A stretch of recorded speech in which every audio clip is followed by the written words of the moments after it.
तो स्टूडेंट्स आज का हमारा टॉपिक है एग्रीकल्चर फिजिक्स में गति के नियम।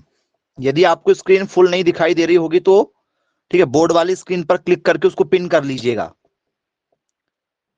गति के नियम जिसे हम लोग क्या कहते हैं, लॉज ऑफ मोशन, गति के नियम। बोलिए यस सर, हमने सभी ने पढ़ा हुआ है गति के नियम। आप सभी बच्चों ने गति के नियम को पढ़ा हुआ है कि सर गति के 3 नियम दिए गए थे। ठीक है, प्रथम नियम, द्वितीय नियम और तृतीय नियम, गति के 3 नियम दिए गए थे। सर बोले हमने पढ़ा हुआ है पहले भी। चलिए अब स्टूडेंट्स ये तीनों नियम जो दिए गए थे इसमें क्या कहा गया था भाई, गति के प्रथम नियम में क्या कहा गया था, सेकंड नियम में क्या कहा गया था, थर्ड नियम में क्या कहा गया था। इस पर मैं आपको पहले शॉर्ट में एक समरी बना के बता देता हूं कि तीनों नियम में एक्चुअल में क्या कहा गया था। तो स्टूडेंट्स गति के प्रथम नियम की हम बात कर लेते हैं, फर्स्ट लॉ की हम बात कर लेते हैं, क्योंकि आपने पढ़ा हुआ है ये सारे नियम पहले भी। ठीक है, प्रथम नियम जैसे क्या कहेंगे हम लोग, फर्स्ट लॉ के नाम से जानते हैं। प्रथम नियम किससे संबंधित था, गति का।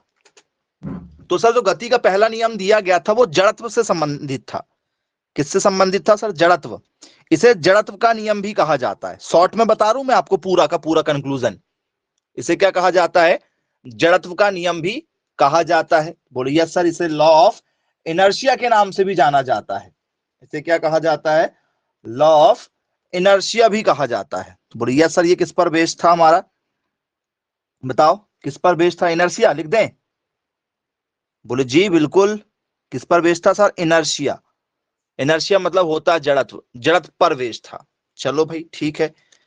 अब यदि मैं आपसे बात करूं भैया द्वितीय नियम, द्वितीय नियम मतलब सेकंड लॉ। सेकंड लॉ गति का किस पे डिपेंड था, क्या लिख दें इसमें, सेकंड लॉ जो हमारा था ये किस चीज पर डिपेंड था। सर सेकंड नियम था हमारा संवेग पर डिपेंड, संवेग, संवेग।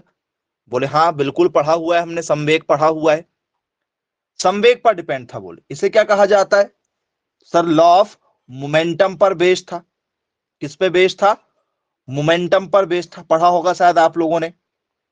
संवेग संरक्षण के नियम पर बेस्ड था। बोले यस सर, किस पर बेस्ड था, हमारे मोमेंटम पर बेस्ड था। बोले यस, मोमेंटम पर बेस्ड था। फिर क्या हुआ सर, न्यूटन का कौन सा नियम आया सर, गति का तृतीय नियम आया सर। बोले यस सर, तृतीय नियम दिया गया। कौन सा लॉ दिया गया सर, थर्ड लॉ दिया गया, न्यूटन का तृतीय नियम दिया गया। न्यूटन का तृतीय नियम किस लिए दिया गया भाई, क्या किससे संबंधित था ये सर, ये क्रिया और प्रतिक्रिया पर संबंधित था। किस पर संबंधित था, क्रिया और प्रतिक्रिया। किसी भी चीज की जो है क्रिया जो होती है उसकी ही क्या होती है, विपरीत प्रतिक्रिया होती है।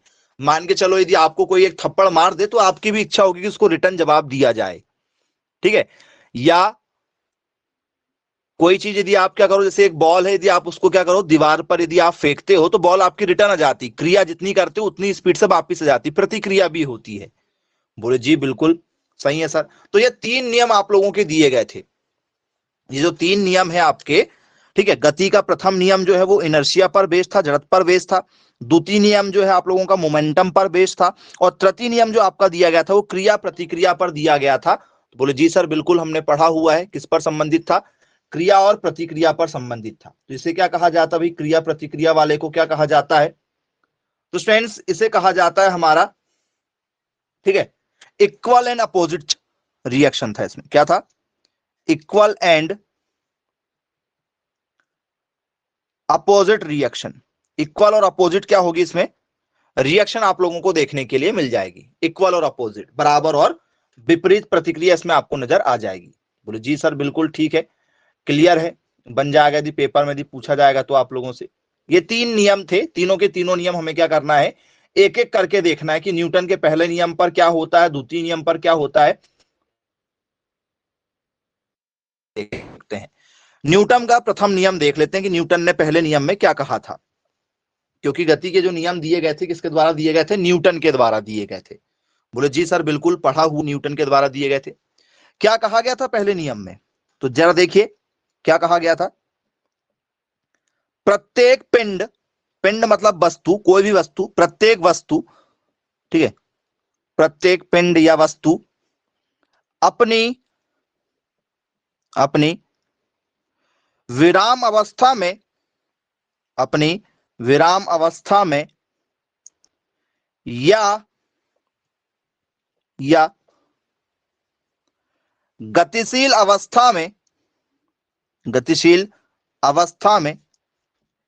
ही रहेगी जब तक कि उस पर कोई बाह्य बल ना लगाया जाए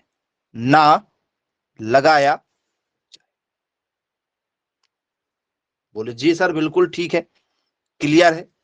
क्या कहना चाह रहा है इसमें वो? न्यूटन का फर्स्ट नियम में क्या कहा गया है भाई? तो बोले सर यदि कोई चीज गतिशील है तो गतिशील ही रहेगी, जैसे ट्रेन चल रही है तो ट्रेन चलती रहेगी, यदि ट्रेन रुकी है तो रुकी रहेगी जब तक कि उस पर कोई बाह्य बल ना लगाया जाए। चलो इसको हम जरा प्रैक्टिकली भी आपको समझाएंगे। इंग्लिश डेफिनेशन लिख लेते हैं। अ बॉडी एट रेस्ट और uniform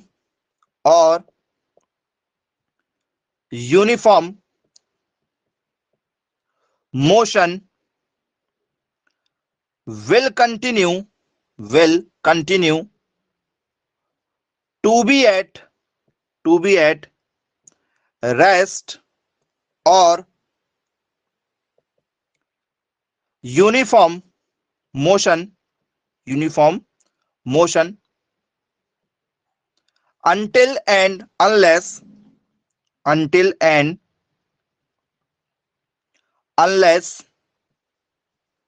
a net external force acts on it। ये डेफिनेशन दी गई इसके लिए।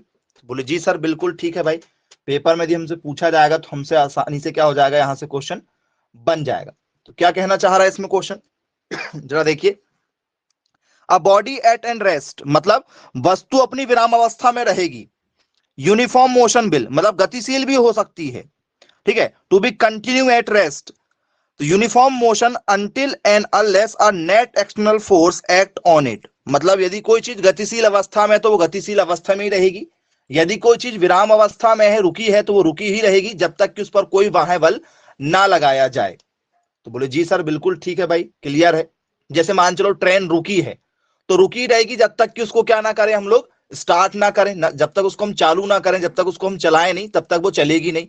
जैसे मान चलो आप अभी बैठे हुए हो तो आप कब तक बैठे रहोगे भाई, जब तक उठने का प्रयास ना करें, जब तक आप उठने का प्रयास ना करें तो आप तब तक बैठे ही रहेंगे। मतलब आपको बल लगाना पड़ेगा उठने के लिए, ताकत लगाना पड़ेगा तभी आप उठ पाएंगे। बोले जी सर बिल्कुल क्लियर है, ठीक है। यदि मान चलो आपकी ट्रेन चल रही है, बहुत स्पीड से चल रही है, तो उसको रोकना है तो क्या करना पड़ेगा ट्रेन को रोकने के लिए आप लोगों को?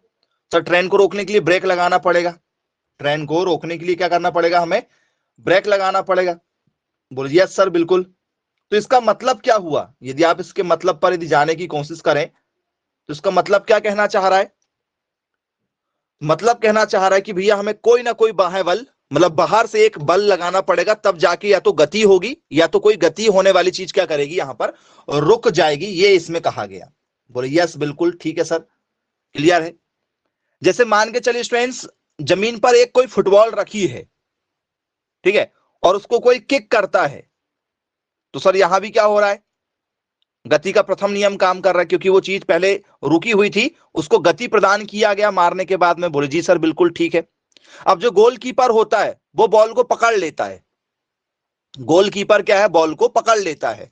तो गति होने वाली चीजों को क्या किया गया, बाहरी बल लगाए, दोनों हाथों का बल लगाया गया और बॉल को क्या कर लिया गया, रोक लिया गया। बोले जी सर बिल्कुल ठीक है। जैसे आप झूले में बैठे हो, झूला रुका हुआ है, आपने ताकत लगाया और झूला झूलने लगे। अब यदि आपको रोकना तो आपने दोनों पैर का सहारा लिया और झूले को क्या कर लिया, रोक लिया, मतलब आपने बाहरी बल लगाया। बोले जी सर बिल्कुल ठीक है। तो ये आप लोगों का क्या होता है, जड़त्व पर बेस्ड होता है, इनर्शिया पर बेस्ड होता है पहला नियम। पहला नियम किस पर बेस्ड है हमारा, वो सर इनर्शिया पर बेस्ड होता है। चलिए अच्छी बात है भाई, क्लियर है, बन जाएगा आपसे पेपर में यदि पूछा जाएगा तो। चलिए अब स्टूडेंट्स बात कर लेते हैं हम लोग इसके, ठीक है, नॉर्मल सेकंड लॉ के साथ, क्योंकि पहला नियम तो आपका सिर्फ डेफिनेशन बेस्ड ही था, ठीक है। सेकंड नियम पर हम चर्चा करते हैं कि सेकंड नियम हमारा क्या कहना चाहता है। ये प्रथम नियम था, आई होप सभी लोगों को समझ में आ गया होगा कि गति का प्रथम नियम जो है वो क्या कहना चाहता है। अब हमारा आ जाता है सेकंड नियम, ठीक है। सेकंड लॉ देखते हैं हम लोग, कौन सा नियम देखते हैं हम लोग, द्वितीय नियम देखते हैं। द्वितीय नियम हमारा क्या कहना चाहता है, गति का द्वितीय नियम। वो सर गति का द्वितीय नियम जो है वो किस चीज को बताता है, वो सर वो संवेग को बताता है। शॉर्ट में यदि हम लिखेंगे तो किसको बताता है, वो सर वो बताता है हमारे संवेग को। द्वितीय नियम हमारा संवेग को बताता है, मतलब किसको बताता है, ये बोले सर हमारे मोमेंटम को बताता है। संवेग होना चाहिए, वेग में परिवर्तन होना चाहिए। वेग में क्या होना चाहिए, वो सर कुछ ना कुछ परिवर्तन हमें नजर आएगा। तो डेफिनेशन के साथ में क्या हो जाएगा इसमें, तो किसी वस्तु या पिंड की, जरा ध्यान से समझिएगा, पेपर में यदि आपसे पूछा जाए तो किसी वस्तु या पिंड, किसी वस्तु या पिंड की संवेग परिवर्तन की दर, संवेग परिवर्तन की दर लगाए गए बल के समानुपाती होती है, लगाए गए बल के समानुपाती होती है। बोले यस सर बिल्कुल ठीक है। ये डेफिनेशन यहां पर दी जाती है, किसके लिए दी जाती है, वो सर लॉ ऑफ मोशन के लिए दी जाती, गति के तृतीय नियम के लिए कि द्वितीय नियम के लिए, तो सर द्वितीय नियम के लिए दी जाती। तृतीय नियम तो क्या है, ठीक है, इक्वल एंड अपोजिट रिएक्शन पर डिपेंड होता है। चलिए क्लियर है, तो इसमें क्या लिखेंगे डेफिनेशन में, तो the acceleration of an object, क्या लिखेंगे, the acceleration of an object as produced by a net force is directly proportional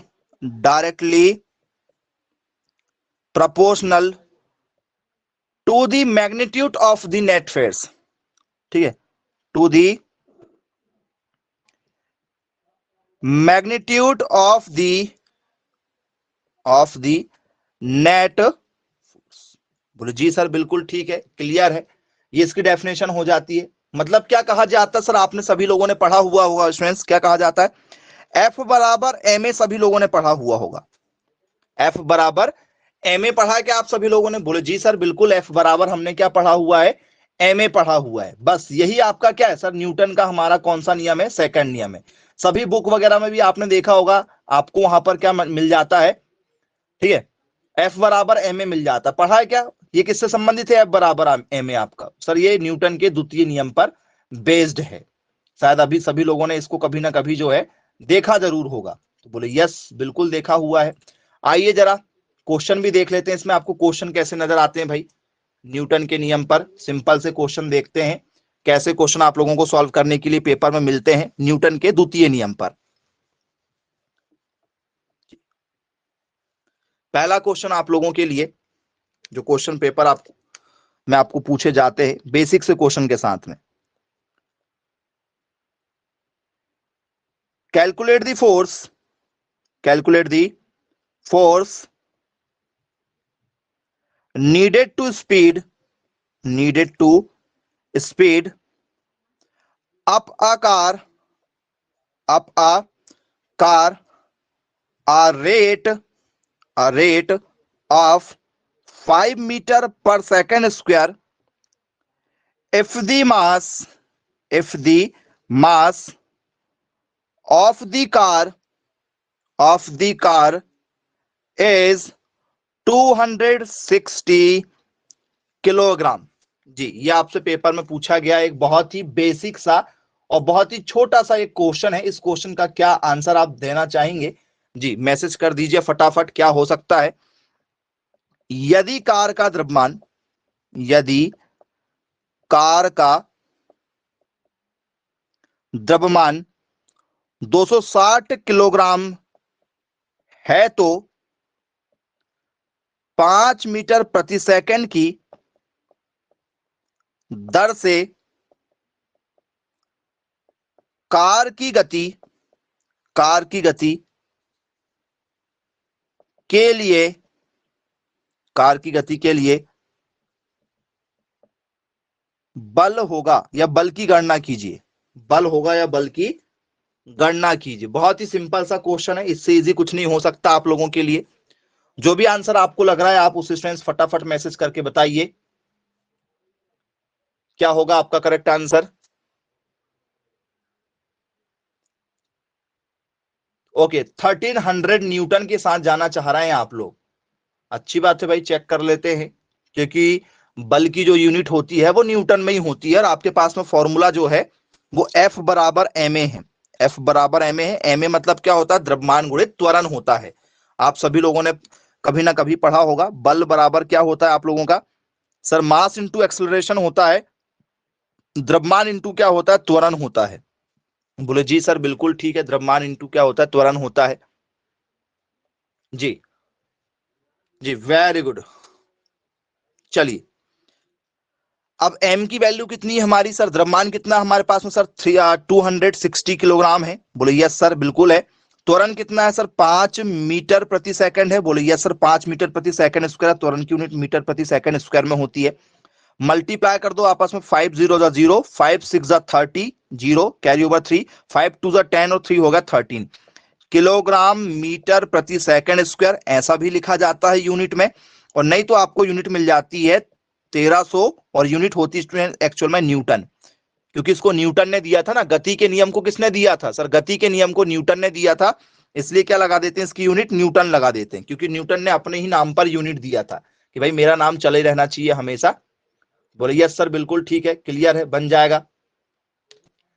अब स्टूडेंट्स ठीक है, ये तो आपकी हो गई, ठीक है, बेसिक क्वेश्चन के साथ में। चलो थोड़ा सा इसमें क्वेश्चन चेंज करते हैं, दूसरे क्वेश्चन के साथ लेते हैं। एक और क्वेश्चन आपके लिए ये बन जाएगा। चलो एक और बेसिक सा इसी में चेंज, कुछ चेंज नहीं करते, एक थोड़ा सा डिजिट चेंज करते हैं।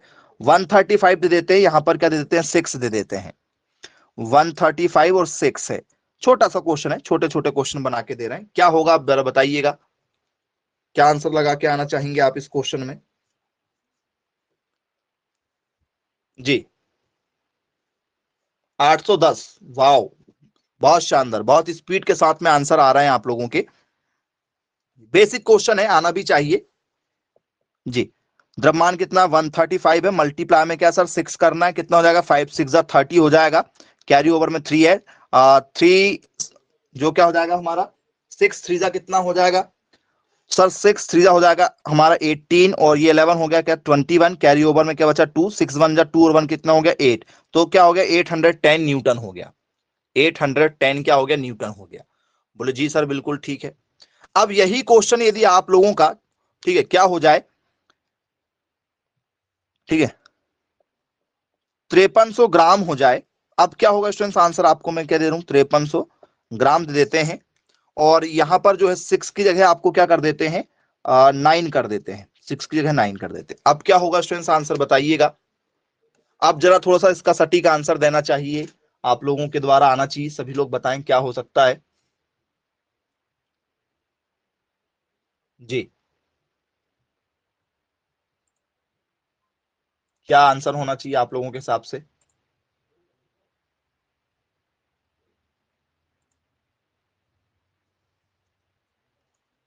वेरी गुड, वेरी गुड, बहुत शानदार, बहुत शानदार।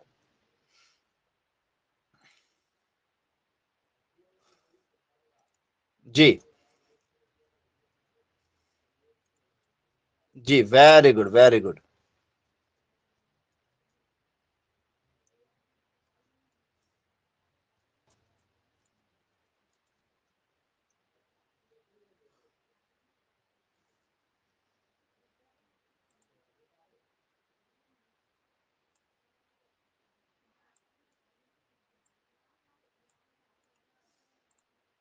क्या होगा करेक्ट आंसर इसका पेपर में यदि आपसे पूछा जाए तो?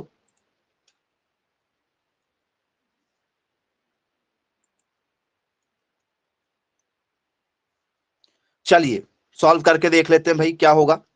तो सर ये ग्राम में दिया गया, सबसे पहली बात तो ये ग्राम में नहीं होना चाहिए। ये क्वेश्चन जो ग्राम में दिया गया है, ये क्वेश्चन ग्राम में नहीं होना चाहिए आपका। तो क्या करना पड़ेगा सर, इसको किलोग्राम में बदलना पड़ेगा, क्योंकि ग्राम में तो होता नहीं है। द्रव्यमान जो हमेशा होता है किलोग्राम में होता है। तो क्या हो गया, 5300 ग्राम लिखा सर, 1000 से भाग दे देंगे, 1000 ग्राम से क्या हो जाएगा सर, किलोग्राम में कन्वर्ट हो जाएगा। एक जीरो से एक जीरो, दूसरे जीरो से दूसरा जीरो, ये जीरो का ये नंबर, ये 1 का पॉइंट लग गया। 5 पॉइंट कितना हो गया सर, 3 हो गया। 5 पॉइंट कितना हो गया सर, 3। तो द्रव्यमान आपका क्या हो गया, 5.3 हो जाएगा। क्यों, क्योंकि वो किस में दिया था, ग्राम में, उसको किलोग्राम में चेंज कर दिए, 5.3 किलोग्राम में कन्वर्ट कर दिए। त्वरण कितना सर, 9 मीटर पर सेकंड में है, स्क्वायर में। बोले यस सर, बिल्कुल वही यूनिट है। मल्टीप्लाई कर दो आपस में, क्या हो जाएगा, तो 9 3 कितना हो गया सर, 27, कैरी ओवर में 2 हो गया। बोले यस सर, कैरी ओवर में 2 हो गया। 9 5 45 और 7 47 हो गया। पॉइंट था तो पॉइंट लगा दिए। क्या 47.7 आ रहा है, जरा चेक कर लीजिए।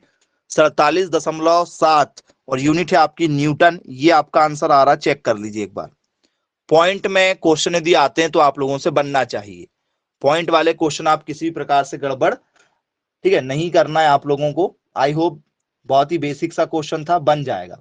चलिए अगला क्वेश्चन देखते हैं, इसी पैटर्न में जो दिया गया है। दूसरे क्वेश्चन के साथ चलते हैं जी। To accelerate an object to a rate, ठीक है, of 3 metre per second square and, ठीक है, 39.3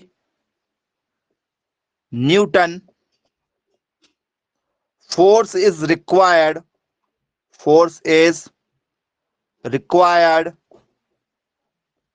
find the mass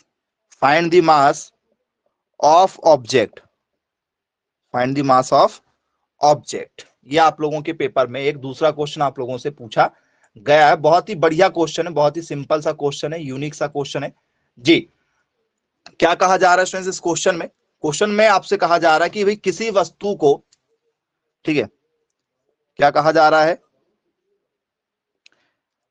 किसी वस्तु को 3 मीटर प्रति सेकंड स्क्वायर की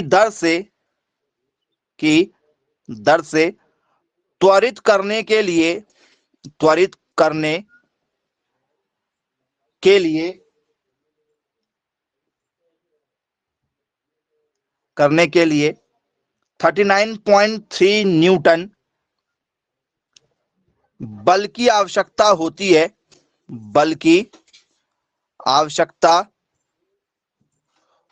है। वस्तु का द्रव्यमान ज्ञात कीजिए। क्या ज्ञात करना है बच्चों आप लोगों को, बोले सर वस्तु का द्रव्यमान ज्ञात करना है। द्रव्यमान ज्ञात कीजिए। बताइए स्टूडेंट्स क्या होगा वस्तु का द्रव्यमान जी। पेपर में यदि पूछा जाए इसका सॉल्यूशन कर लो, वस्तु का द्रव्यमान क्या होगा। फॉर्मूला हमारा F बराबर ma है। जो भी आंसर आएगा आप मैसेज कर दो। ओके 13.1 आ रहा है, किसी और का 13.1 आ रहा है क्या, जरा चेक कर लो।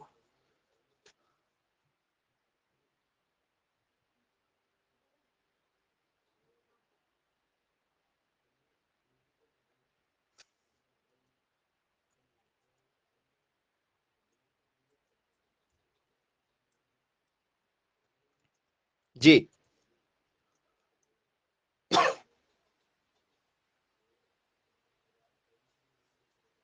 ओके 13.1 के साथ जाना चाहेंगे सब।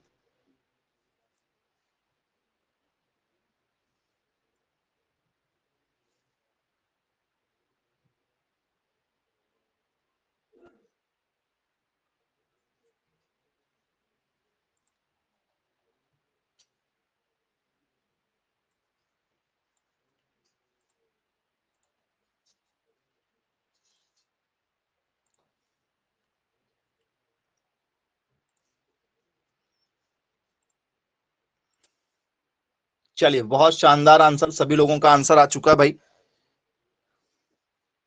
चलिए वैल्यू रखो, क्या दिया गया सर हमें, क्या निकालना है सर हमें, बोल सर हमें वस्तु का द्रव्यमान निकालना, तो सर m निकालना, तो a इंटू में कहां चला गया सर, अपॉन में, f अपॉन क्या हो गया सर, a हो गया, इक्वल टू में क्या हो गया सर, m आ गया। वैल्यू रख दो जरा, m बराबर क्या है हमारे पास में, f अपॉन a है। बोले जी सर, अब f की वैल्यू क्या है बताओ, f बल की वैल्यू क्या है सर, बल की वैल्यू ये है 39.3। a की वैल्यू कितनी है, a सर a की वैल्यू हमारे पास में 3 है, काट दो जरा, 3 1 जा 3, 3 3 जा 9 और 3 1 जा 3, तो m जो है आप लोगों का 13.1 किलोग्राम आ रहा है, जरा चेक कर लो।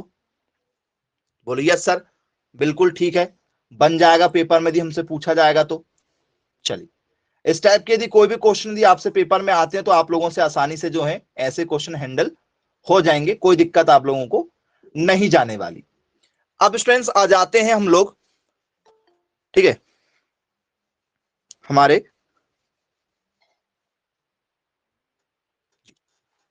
आ जाते हैं स्टूडेंट्स हम लोग तृतीय नियम पर। तृतीय नियम पर मतलब किस पर, थर्ड लॉ पर आ जाते हैं। तो न्यूटन का जो तृतीय नियम दिया गया था इस पर चर्चा करेंगे कि न्यूटन ने भाई जो तीसरा नियम दिया था इसमें क्या कहा था न्यूटन ने। तो न्यूटन ने स्टूडेंट्स क्या कहा था इसमें, बहुत ही सिंपल है, ठीक है। न्यूटन ने इस नियम में क्या कहा था, तो न्यूटन ने कहा था स्टूडेंट्स कि कोई भी वस्तु यदि आप देखते हैं तो क्या होती है, क्रिया के विपरीत प्रतिक्रिया करती है। करती क्या, बोले यस सर बिल्कुल, क्रिया के विपरीत क्या करती है, प्रतिक्रिया करती है। मतलब जैसे आप किसी, ठीक है, गेंद को किसी दीवार पर यदि मारते हैं तो वो उतनी ही रफ्तार से वापिस आ जाती है। बोले जी सर बिल्कुल, उतनी ही रफ्तार से वापिस आ जाती है। तो यहां पर क्या लगा सर, क्रिया के विपरीत प्रतिक्रिया हुई।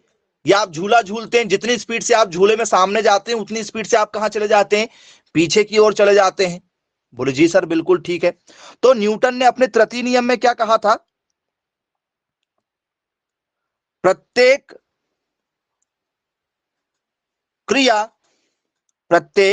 क्रिया के बराबर और विपरीत दिशा में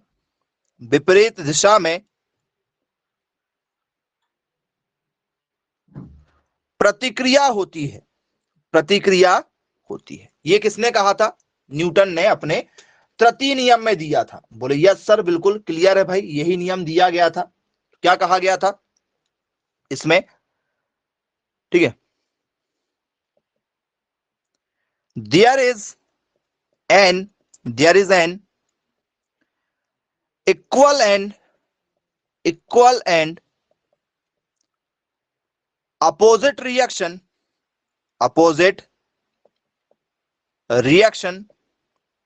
फॉर एवरी एक्शन। बोले जी बिल्कुल क्लियर है भाई। अब यदि स्टूडेंट्स आपको मैं इसके एग्जाम्पल पर ले चलूं कि भाई और एग्जाम्पल हमें देखना है सर इसमें और क्या हो सकता है, तो स्टूडेंट्स न्यूटन का जो थर्ड लॉ है हमारा, ठीक है, और आप यदि आपको पता है तो आप उसे मैसेज करके बता सकते हैं कि हाँ सर हमें पता है, हमने देखा हुआ ये नियम। क्या स्टूडेंट्स यहाँ पर और कौन सा नियम लग सकता है, जी बताइए यहाँ पर क्या लग सकता है। इसके एग्जाम्पल पर यदि हम चलें कि भाई इसके एग्जाम्पल हमें और देखना है, तो इसके एग्जाम्पल में आपको क्या याद आ रहा है, डेली लाइफ में बताओ क्या हो सकता है डेली लाइफ में। तो सर डेली लाइफ में हो सकता है हमारा इलास्टिक बैंड। आपने इलास्टिक बैंड देखा है, बोले यस सर हमने बैंड देखे हैं, वो स्प्रिंग टाइप के जो बैंड होते हैं। बोले यस सर, उसको जितना जोर से खींचोगे उतनी स्पीड से वो क्या चला जाएगा, वापस चला जाएगा। बोले यस सर, या रबर बैंड वगैरह जो देखा होगा आप लोगों ने, जो मार्केट में रबर मिल जाती है आप लोगों को। बोले यस सर, जितनी स्पीड से आप उसको सामने खींचते हो उतनी स्पीड से क्या हो जाती है, वो पीछे चली जाती है। बोले जी बिल्कुल क्लियर है। आपने स्विमर देखा जो स्विमिंग करते हैं, बोले यस सर, जितनी स्पीड से क्या करते हैं वो पीछे की तरफ पानी को धकेलते हैं उतनी स्पीड से क्या हो जाता है, वो सामने की ओर बढ़ता है व्यक्ति। बोले जी बिल्कुल सर क्लियर है, देखा हुआ है हमने।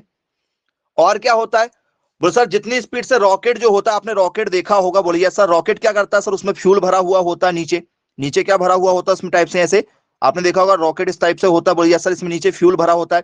जितनी स्पीड से वो क्या करता है, पीछे एनर्जी बाहर छोड़ता है, उतनी स्पीड से क्या करता है रॉकेट आगे की ओर बढ़ जाता है। बोले जी सर, यहाँ पर रॉकेट भी एग्जाम्पल इसी का माना जाएगा। चलिए, या मान के चलो किसी ने आपको थप्पड़ मार दिया, ठीक है, पीछे से मार दिया किसी ने आपको थप्पड़, तो आप भी क्या करते हैं, तुरंत बराबर बिल्कुल, ठीक है, दे देते हैं उसको। तो एक्शन का तुरंत क्या करते हैं आप, रिएक्शन कर देते हैं। तो जो एक्शन होती है उसका बिल्कुल इक्वल रिएक्शन यदि होती है तो उसी को कहा जाता है हमारा न्यूटन की गति का तृतीय नियम कहा जाता है। तो बोले जी बिल्कुल क्लियर है भाई, पेपर में यदि पूछा जाएगा तो आसानी से आप सभी लोगों से यहां से क्वेश्चन जो है वो बनेंगे, किसी को किसी भी प्रकार की कोई दिक्कत इसमें नहीं जाना चाहिए। अब स्टूडेंट्स जरा हम लोग बेसिक जो है वो एमसीक्यूज पर आ जाते हैं कि इस पर बेस्ड हमसे जो कुछ एमसीक्यूज वगैरह पूछे जाते हैं वो कैसे हो सकते हैं। तो आइए जरा एमसीक्यूज देख लेते हैं पेपर में गति के नियम पर। ठीक है, चलिए मैं आपको थोड़ा सा हिंट करना चाहूंगा। पहला जो नियम दिया गया था, पहला नियम, फर्स्ट नियम जो दिया गया था, इसका प्रथम नियम जो दिया गया था वो किससे संबंधित है? प्रथम नियम में क्या होता है, बोले सर वस्तु जब तक विराम अवस्था में रहती है या गतिशील अवस्था में रहती है तो वो वैसे ही बनी रहेगी जब तक कि आप उसको कोई बाह्य बल ना लगाएं। मतलब यदि आप उसको बाहरी धक्का दे रहे हैं तो ही वो वस्तु क्या होगी, या तो रफ्तार पकड़ेगी या तो वो रुक जाएगी। जैसे आप गाड़ी आपकी बहुत तेज चल रही है, यदि आपने क्या किया, ब्रेक दबा दिया तो गाड़ी आपकी स्लो हो जाएगी, मतलब आपने बाहर से एक बल लगाया। या आपकी गाड़ी रुकी हुई है, आपने क्या किया, एक्सीलेटर दे दिया तो गाड़ी बढ़ने लगी, मतलब आप बल लगा रहे हो तभी गाड़ी क्या हो रही है, आपकी कोई भी चीजें क्या हो रही है, एक स्थान से दूसरे स्थान पर जा पा रही हैं। चलो, तो इसमें कुल मिला के क्या लगा सर, इसमें बात हो रही है जड़त्व की। ये जो नियम है, पहला जो नियम है, ये किस पर डिपेंड करता है सर, इनर्शिया पर डिपेंड करता है। बोलिए सर, पहला नियम जो होता है हमारा किस पर डिपेंड करता है, इनर्शिया पर डिपेंड करता है। चलो भाई क्लियर है। दूसरा नियम किस चीज पर डिपेंड करता है, दूसरा नियम क्या किस चीज पर डिपेंड करता है हमारा, सेकंड लॉ। सर द्वितीय नियम डिपेंड करता है हमारा मोमेंटम पर, संवेग, वेग में परिवर्तन वाली चीज यहां पर आ जाएगी हमें, मतलब यहां पर क्या लगेगा हमारा, मोमेंटम लगेगा, एफ बराबर एम ए लगेगा। यहां पर एफ बराबर क्या लगेगा, एम ए लगेगा। बोलो जी सर बिल्कुल ठीक है, एफ बराबर एम ए लगेगा। न्यूटन का यदि आपसे कौन सा लॉ पूछ लिया जाए सर, थर्ड लॉ पूछ लिया, अभी थर्ड नियम किस पर डिपेंड करता है, तृतीय नियम। ठीक है, तो तृतीय नियम क्या होता है, जो भी आप क्या कर रहे हो, क्रिया कर रहे हो, उसकी विपरीत प्रतिक्रिया होगी, मतलब क्रिया के विपरीत और बराबर प्रतिक्रिया होगी, ऐसा कर सकते हैं। क्रिया जो भी होगी उसकी विपरीत हो जाएगी प्रतिक्रिया, लेकिन दोनों बराबर होगी, दोनों क्या होगी, बराबर होगी। मतलब क्या होगा यहां पर, क्रिया के विपरीत प्रतिक्रिया और प्रतिक्रिया आपस में दोनों बराबर होगी, एक्शन और रिएक्शन। ठीक है, क्या होगा यहां पर, बोल सर यहां पर आ जाएगी हमारी एक्शन, एक्शन और रिएक्शन आपस में क्या हो जाएगी आपकी, इक्वल हो जाएंगी, दोनों आपस में इक्वल होती हैं। बोले चलिए भाई अच्छी बात है, बराबर होती हैं। तो अब क्वेश्चन के साथ जरा हम चर्चा कर लेते हैं कि यहां पर जो क्वेश्चन दिए जा रहे हैं वो कैसे दिए जाएंगे। ठीक है, क्योंकि क्वेश्चन आप लोगों को काफी यूनिक टाइप के यहां पर देखने के लिए मिल जाते हैं, उन्हीं क्वेश्चनों के साथ चर्चा करेंगे भाई जो पेपर में हमसे पूछे जा चुके हैं। पहला क्वेश्चन एमसीक्यूज पैटर्न में हमारा,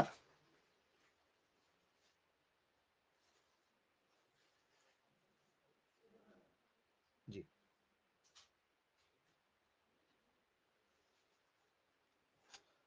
पहला question, 1 newton, 1 newton equal to dash, 1 newton बराबर क्या होता है, 1 किलोग्राम मीटर पर सेकंड स्क्वायर, दूसरा 1 किलोग्राम, तीसरा 1 किलोग्राम मीटर सेकंड स्क्वायर, चौथा 1 मीटर प्रति सेकंड स्क्वायर। 1 न्यूटन जो है वो किसके बराबर में होता है, बताइएगा, 1 न्यूटन जो है वो किसके बराबर में होता है।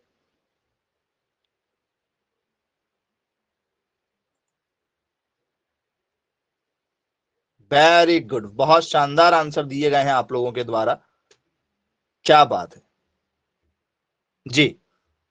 ऑप्शन नंबर सी के साथ जाना पसंद करेंगे आप,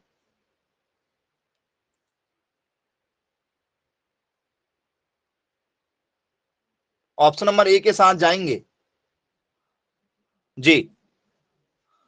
वेरी गुड, धन्य है आप जो आप आंसर सही दे रहे हैं।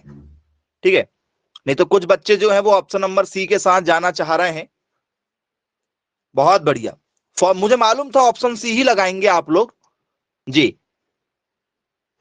ऑप्शन सी होगा क्या, बोले सर ऑप्शन बी नहीं होगा, ऑप्शन डी नहीं होगा, ऑप्शन ए इसका करेक्ट आंसर होगा। किलोग्राम मीटर प्रति सेकंड आता है बाद में, मीटर सेकंड साथ में नहीं होता है, किलोग्राम मीटर प्रति सेकंड होता है। इसका मतलब होता है किलोग्राम और मीटर ऊपर होते हैं और प्रति सेकंड जो होते हैं वो नीचे होता है, ये होता है भाई। थोड़ा सा आंसर में आप सुधार कर लीजिएगा क्योंकि आपने गलत आंसर दिए हैं बच्चों ने, ऐसी गलती नहीं करना है आप लोगों को, नहीं तो आप दिक्कत हो जाएगी भाई फिर।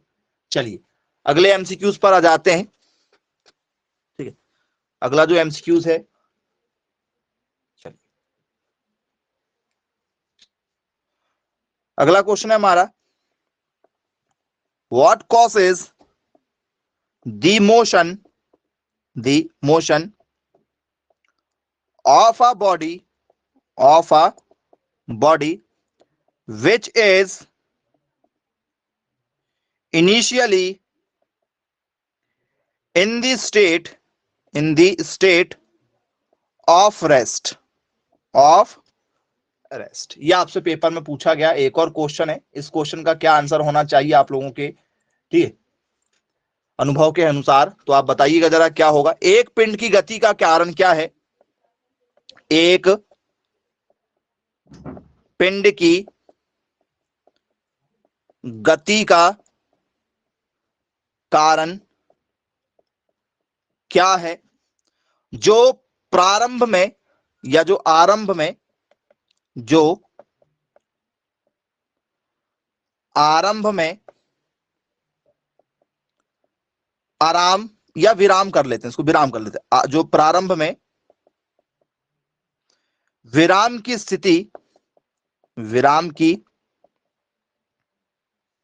स्थिति में है, विराम की स्थिति में है। एक बल, जो एक बल होगा वो क्या होना चाहिए जी। पहला ऑप्शन है हमारा, क्या उसमें फोर्स लग रहा है, फोर्स मतलब ये स्थिति में है तो क्या इसमें बल लग रहा है आपका, बल। या दूसरा आप लोगों का यहां पर डिस्प्लेसमेंट लग रहा है, विस्थापन। तीसरा स्पीड, गति। चौथा वेलोसिटी जी। एक पिंड की गति का कारण क्या होगा, यदि वो विराम में है तो, विराम में है मतलब वो रुका हुआ है, कोई वस्तु क्या है एक जगह खड़ी हुई है, उसमें गति का कारण क्या होगा।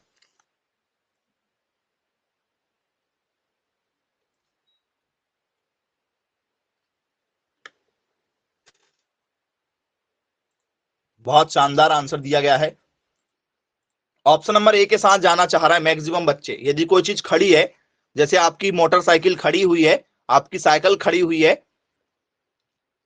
जी, आपकी कार खड़ी हुई है, आपकी ट्रेन खड़ी हुई है, आपका हेलीकॉप्टर खड़ा हुआ है घर के सामने, तो उसको क्या करना है, आपको गति प्रदान करना, तो क्या करना पड़ेगा उसको, बस उसमें बल लगाना पड़ेगा हमें।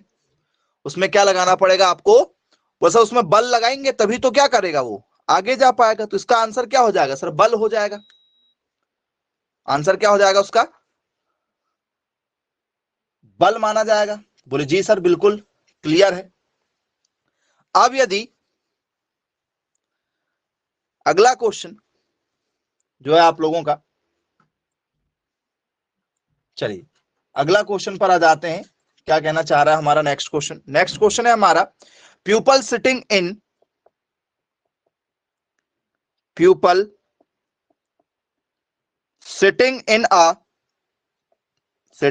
a moving bus experience a jerk when the bus stops. This is due to, मतलब सॉरी, चलती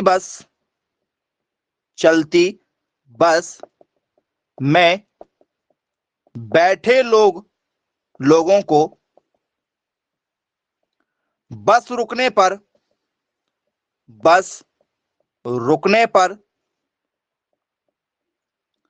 झटका लगता है, जैसे गाड़ी भी रुक जाती तो आपको झटका लगता है ना, झटका लगता है, इसका कारण क्या है, इसका कारण क्या है? जी, बहुत ही बढ़िया और यूनिक क्वेश्चन है आपका। पहला ऑप्शन है inertia of acceleration. Inertia of acceleration मतलब त्वरण की जड़त्वता या जड़ता, ठीक है। दूसरा है इनर्शिया ऑफ टर्निंग, टर्निंग ये घुमाव की जड़त्वता है। तीसरा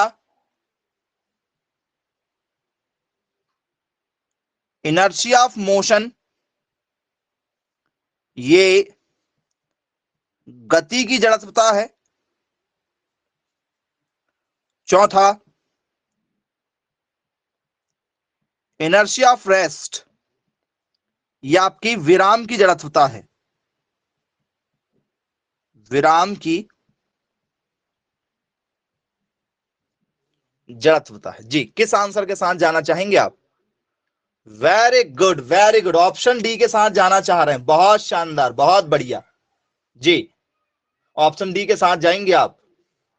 जी, बहुत बढ़िया। जी जी, वेरी गुड, बहुत शानदार। गलत आंसर दिए हैं सभी लोगों ने। ऑप्शन डी जो है वो आपका आंसर नहीं हो सकता। विराम की जड़त्वता क्यों होगी भाई? बस तो चल रही है ना, और बस चल रही तो क्या हो रही है? जी, उसके बाद में रुकी है, बस चलते चलते रुकी है, बस रुकी थोड़ी थी, बस रुकी हुई थोड़ी थी। विराम का मतलब है रुका, तो रुकी थोड़ी थी, बस पहले चल रही थी, चलने के बाद रुकी है, जब तो उसमें झटका लगा आपको। जी, क्वेश्चन तो आप पढ़ते ही नहीं ना, बिना पढ़े क्वेश्चन का आंसर लगाते हैं। यदि आप क्वेश्चन पढ़ते तो आपको दिक्कत ही नहीं होती ये वाली। क्या लिखा है? चलती बस, तो बस पहले चल रही थी, चलते चलते क्या होगी, बस में क्या लगा? ब्रेक लगा, या कुछ भी प्रॉब्लम होगी। तो चलती बस में बैठे लोगों को बस रुकने पर, अब वो बस हो सकता है सामने गाय आ गई हो, कुत्ता आ गया हो, इंसान आ गया हो, कुछ भी आया हो, उसने ब्रेक लगा दिया। तो ब्रेक लगाता तो क्या पूरी कार एक साथ रुक जाती है क्या? बोले सर नहीं, पूरी कार एक साथ थोड़ी रुकती है, पूरी बस थोड़ी रुकती है एक साथ, थोड़ा सा समय लगता है ना भाई। तो क्या हो रहा था बस में? तो सर बस में लग रही थी मोशन, बस में क्या था? गति थी। तो जड़त्वता कब लगी? जब बस क्या थी आपकी? चल रही थी। चलिए भाई, ठीक है, क्लियर है हमें। अब यदि मैं आपसे बात करूं कि भाई रुकी हुई बस, मैं आपसे बोल दूं क्वेश्चन की, रुकी हुई बस, ठीक है, अचानक से चलती है, ठीक है, रुकी हुई बस यदि अचानक से चलती तो उस समय क्या होगा बताओ? यदि बस रुकी थी, बस खड़ी है एक जगह, या आपकी गाड़ी एक जगह खड़ी है, और आपको क्या होता है, जैसे आपने गाड़ी चालू किया तो जो पीछे जो व्यक्ति बैठता है, जैसे आपने टू व्हीलर चलाए हैं तो टू व्हीलर में आपके दोस्त, भाई बहन, परिवार के कोई भी सदस्य बैठते हैं, और जैसे ही आप गाड़ी का एक्सीलेटर थोड़ा तेज करके गाड़ी आगे करते हो तो पीछे वाला व्यक्ति जो होता है आपसे टकराता है और फिर पीछे की ओर जाता है। बोले यस सर, बिल्कुल ऐसा तो होता ही है।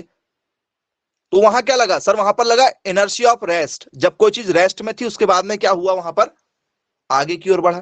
तो ये सारे क्वेश्चन जब तक आप सॉल्व नहीं करते हैं ना, तो थ्योरी प्लस क्वेश्चन दोनों ही पढ़ना आपके लिए इंपॉर्टेंट है। यदि आप थ्योरी थ्योरी पढ़ लेंगे तो भी आपसे क्वेश्चन नहीं बनेंगे पेपर में, और यदि आप क्वेश्चन क्वेश्चन बस पढ़ के जाएंगे तो आपसे, ठीक है, नहीं बनेंगे, क्योंकि आपने थ्योरी कुछ भी नहीं पढ़ा हुआ। तो दोनों पढ़ना आपके लिए क्या है? बहुत ज्यादा जरूरी है। चलिए भाई, क्लियर है, बन जाएगा। चलिए एक क्वेश्चन इसी के जैसे same to same question pattern में देते हैं, जरा एक क्वेश्चन और लीजिए, ठीक है। क्वेश्चन है आपका, passenger sitting, passenger sitting in a stationary, या हाँ, in a stationary car experience a jerk, experience a jerk when the car, when the car suddenly starts, this is due to, this is due to, क्या कहना चाह रहा है? खड़ी car में बैठे यात्रियों को, खड़ी कार में बैठे यात्रियों को कार के अचानक चलने, या जिसे हम लोग कह सकते हैं स्टार्ट होने पर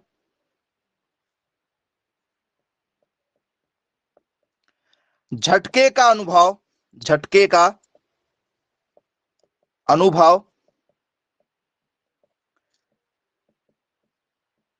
किस कारण से होता है? किस कारण से होता?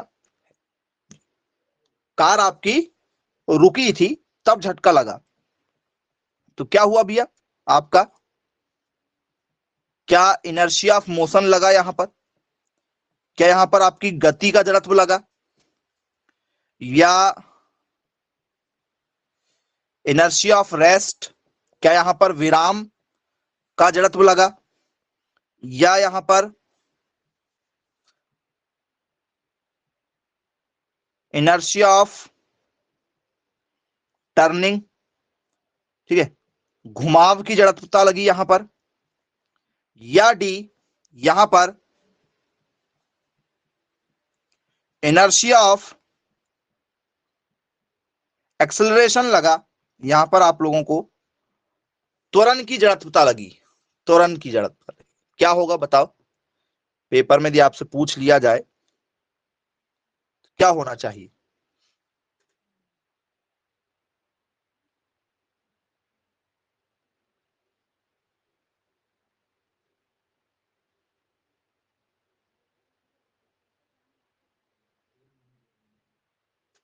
जी, ऑप्शन नंबर बी के साथ ही जाना चाहेंगे आप? वेरी गुड, वेरी गुड, बहुत शानदार आंसर है। ऑप्शन बी के साथ जाएंगे, बोले सर इस बार अब तो गलत नहीं करेंगे, है ना? ऑप्शन बी ही आंसर होगा। सभी लोग कहना चाहेंगे ऑप्शन बी। चलो भाई, अच्छी बात है। तो सर वो रुकी हुई थी, इस कारण से रेस्ट लगा, विराम की जड़त्वता वहां पर लगी। वो रुका हुआ था, इस कारण से क्या लगा आपको? विराम की जड़त्वता वहां पर देखने के लिए मिल गई। बोलिए यस, बिल्कुल क्लियर है भाई। अब यदि स्टूडेंट्स पेपर में आपसे जो क्वेश्चन मैं आपको दे रहा हूं इस पर भी बेस्ड, ठीक है, आपको ऐसे क्वेश्चन नजर आ चुके हैं। क्या है क्वेश्चन हमारा? Momentum is related to Newton's मतलब संवेग न्यूटन के किस नियम पर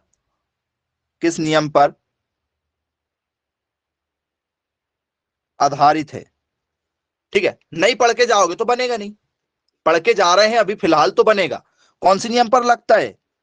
क्या फर्स्ट में लगता है, क्या सेकंड में लगता है, क्या थर्ड में लगता है, क्या फोर्थ में लगता है? हो सकता है कुछ लोग फोर्थ लगा के आ जाएं। जी, सेकंड में लगता है क्या? अरे वाह, पढ़ा हुआ है आपने। और सर फर्स्ट में तो इनर्शिया लगता है। फर्स्ट में क्या लगता है सर? इनर्शिया लगता है। पहले में जड़त्व लगता है, थर्ड में क्या लगता है सर? एक्शन और रिएक्शन लगती है। एक्शन इक्वल टू रिएक्शन होती है, मतलब क्रिया और प्रतिक्रिया लगती है। ये आ चुके हैं क्वेश्चन। एक्शन और रिएक्शन किस पर डिपेंड करती है? तो न्यूटन के थर्ड लॉ पर डिपेंड करती है। इनर्शिया जो किस नियम पर डिपेंड करती है सर? फर्स्ट लॉ पर डिपेंड करती है। और सेकंड नियम पर क्या डिपेंड करता है हमारा? द्वितीय नियम पर डिपेंड करता है, संवेग संरक्षण। बोलिए सर मोमेंटम जो है हमारा किस नियम, क्या है? संवेग जो है वो किस नियम पर कार्य करता है सर? द्वितीय नियम पर कार्य करता है। तो ऐसे सभी क्वेश्चन आप लोगों से पेपर में पूछे जाते हैं। आई होप सभी लोगों को समझ में आ गया होगा। गति के तीनों नियम आप लोगों को मैंने आज समझाया हूं। हमेशा पेपर में क्वेश्चन आपसे पूछे जाते हैं, बन जाएंगे। किसी के मन में कोई डाउट यदि हो, यदि आप कुछ पूछना चाहें तो बिल्कुल पूछ सकते हैं स्टूडेंट्स। नहीं तो आज की क्लास को यहीं समाप्त करते हैं। Bye bye, take care.